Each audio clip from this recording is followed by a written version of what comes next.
The Detroit Lions offense just got scarier. We know that 2024, we scored like 33 points a game. And in 2025, it was like 28.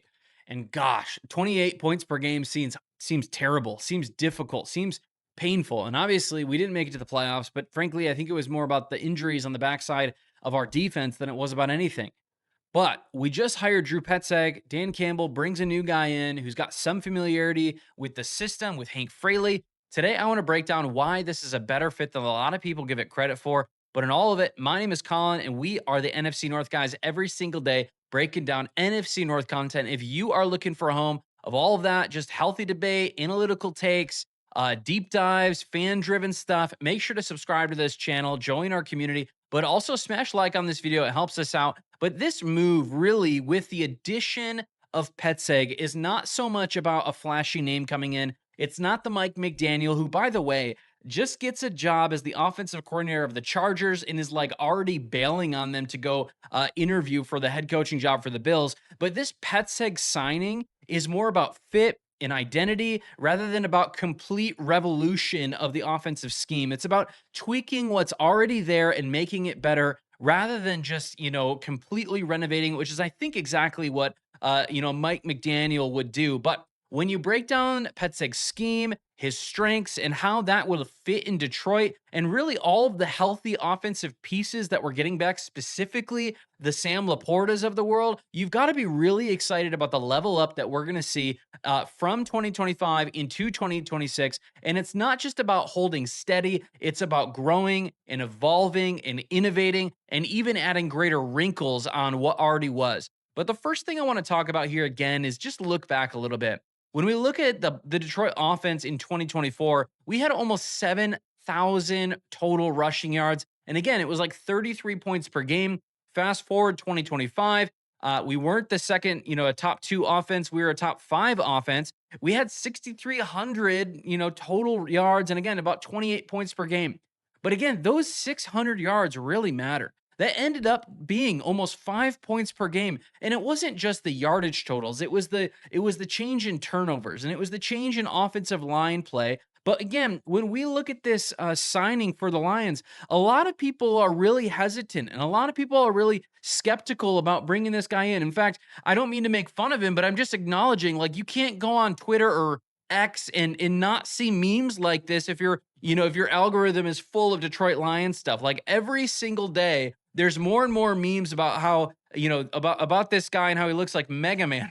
But even within that, people are dogging him for being a bad coach, a bad hire. But again, it's not about flash, it's about fit. And I think him not being a celebrity coach, him grinding some years in Cleveland, him having some time at some other organizations is actually really helpful for where the Lions want to go. And even when you look at his resume, yeah, he had a 2025 resume that was difficult. He had a 2024 one that was actually hyper efficient given the personnel with Arizona. But I want to break down a couple things. Again, he's not loud, he's not flashy, but he's built for exactly where the Detroit Lions are.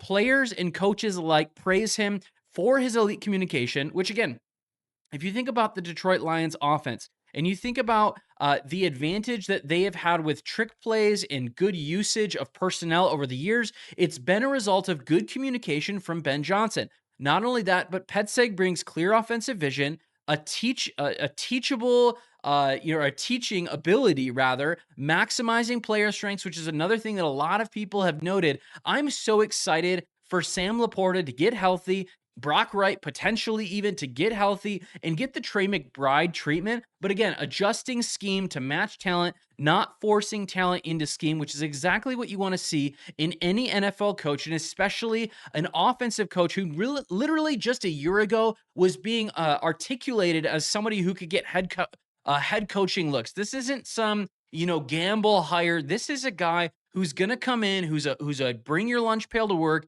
Dan Campbell hire. He's tough. He's smart, he's adaptable, and that's why he's exactly perfect for Detroit's culture. You've got some really wise, keen-eyed reporters and analysts in Detroit and even outside of Detroit, national media pundits who have no bias or affiliation to Detroit, just saying how good of a move this would be. This is a guy who's familiar with Kevin Stefanski, with Norv Turner, and obviously we're hearing all the stories about how he was in Ben Johnson's wedding. But we didn't just hire him because he was friends and bros with Ben Johnson, though I think it's a fun tidbit. But again, his biggest strength that he brings in to this team is really his physical run game, which has been dominant in 2024. Now, I get it. When you look at this year for the Arizona Cardinals, you're like, man, that team stunk. That team was terrible. He's going to bring a terrible offense into our building. But it's like, no, they just swapped Kyler Murray. They didn't have James Conner. They had an offensive line that was injured, frankly, about the most in the entire NFL.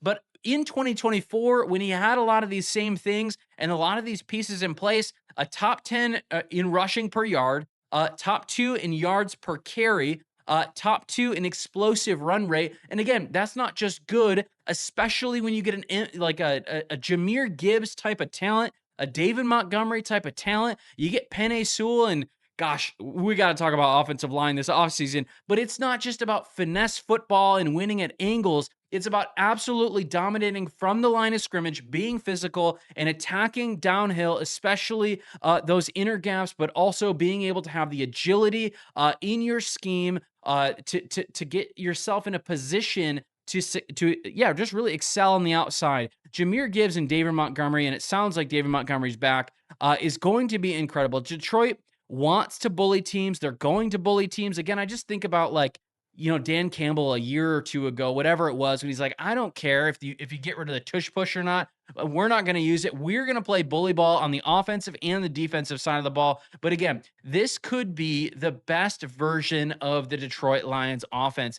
I get it. 2025 was a down year, but again, for Petzing, there is context. They rotated 11 different offensive line combinations. They had a total of 13 different offensive linemen start. And again, they led the league in NFL games lost to injuries for the Cardinals offense. That's terrible. Again, it's hard to dominate when your top 1, 2, and even 3 running backs are not even in the game, when your offensive line never stays intact, and when your offense can never really get a rhythm. Not only that, they lost their starting quarterback. Jacoby Brissett came in. Marvin Harrison did about nothing. And they just were all over the place on offense. This was an organization that absolutely was crumbling, which is why they're in the position that they're in right now. But again, it matters to take in context when we're evaluating the value of a particular coach. Now, again, when you look at the offensive scheme of the Arizona Cardinals and what worked for Kyler Murray,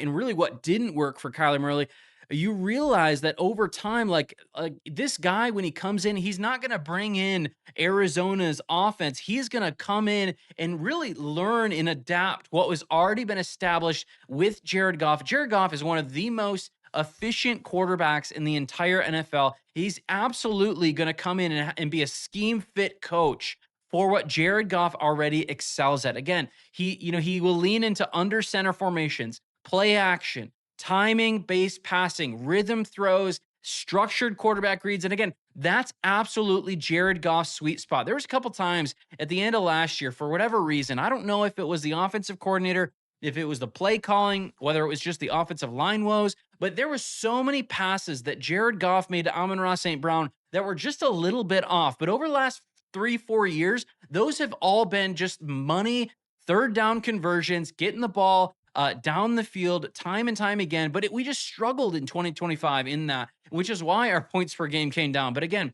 a power run attack with an under center quarterback, and again, more and more of this play action offense. Again, it's not just a fit for Detroit right now. It's absolutely an amplifier to what already is. We're going to get Laporta back. We're going to have Amon-Ra healthy. We're going to have a lot of our linemen healthy. Jahmyr Gibbs, David Montgomery, like our offense is going to be stacked going into this next season. I expect them to bring a little bit of value in on the, whether it's free agency, maybe, but also specifically the draft with offensive linemen. But again, the thing that I'm really looking at, that I'm getting excited about, is Sam Laporta's just getting cranked up back to maybe some of those metrics of efficiency that we saw with his rookie season. Again, another one of the strengths of Petzing is that he was a former tight ends coach, and so he's got a high ability to really elevate the play of tight ends. Again, a couple of years ago, people didn't think Trey McBride was going to be this otherworldly talent, but he was put in the right position to succeed, and now he's spoken by a lot as one of the top 3 tight ends in the entire NFL. Again, he uses a lot of 12 personnel, a lot of 13 personnel. So we're going to see a lot of these two tight end sets, potentially even more some jumbo sets. But again, Arizona ran a lot of different looks, but they keyed in on the tight end. They want to create mismatches. They want to force defenses into more predictable looks and really allow Jared Goff to be in rhythm and in cadence with clear mismatches, controlling the line of scrimmage, being able to understand protections and what the defense is giving you. And then you add Sam Laporta into that, or potentially another guy like a Brock Wright or one of these other guys. You absolutely are going to feast. So Petzig's scheme could really feature Laporta.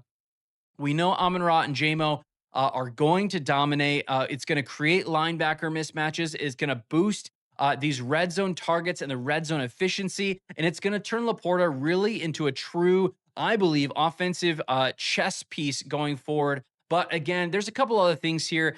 He has strong situational football ability. Again, there's just a really strong foundation for Petzeg.